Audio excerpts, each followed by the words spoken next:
Môre, dis Sondag die 2de November en ek hoop dit gaan goed met jou. Ek hoop jy voel vandag die vrede van die Here in jou hart. Gister het ons gehoor hoe God vir Abraham roep uit Ur, uit Babel te trek, weg van afgode na 'n nuwe land wat hy self sou wys. En vandag, kom ons kyk wat gebeur het. In Genesis 15 gebeur iets heilig, iets wat soos 'n flits van die kruis in die Ou Testament skyn. God kom weer na Abraham toe. Hy sê, moenie bang wees nie. Ek is jou skuld, jou groot beloning. Maar Abraham vra, Here, hoe kan U my nageslag gee as ek nie eers 'n seun het nie? En toe vat God hom buite toe. Hy sê, kyk op na die hemel en tel die sterre, so sal jou nageslag wees. En Abraham glo. Hy glo sonder om te sien.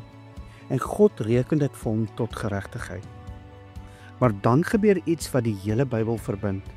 God vra vir Abraham om diere te vat en dit in twee te sny en die stukke teenoor mekaar neer te lê.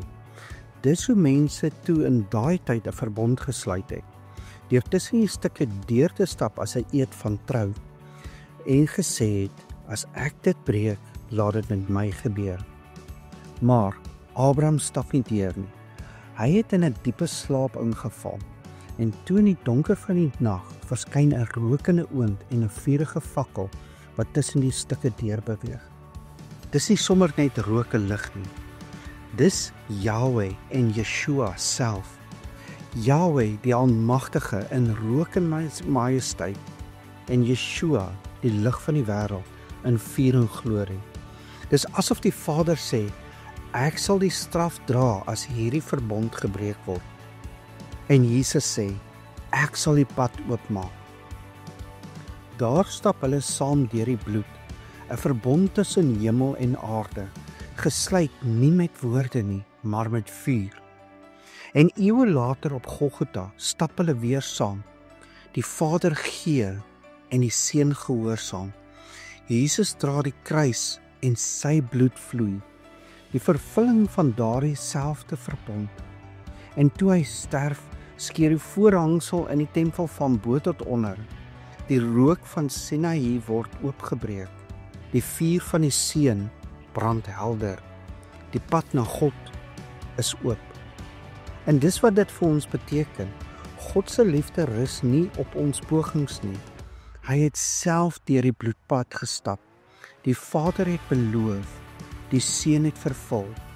En El Shaddai sê nog steeds, vrees nie, ek is jou skuld. Jy hoef nie volmaak te wees nie, net glo, soos Abraham. God dra die verbond, en sy vuur brand nog in elke hart wat glo. Kom ons bid saam. Onse Vader wat in die hemel is, U is heilig en goed. Dankie dat U die pad geloop het wat ons nie kon nie. Dankie Jesus dat U die lig is wat die donker breek. Gee ons geloof, Here, soos Abraham, om te glo selfs wanneer ons nie kan sien nie.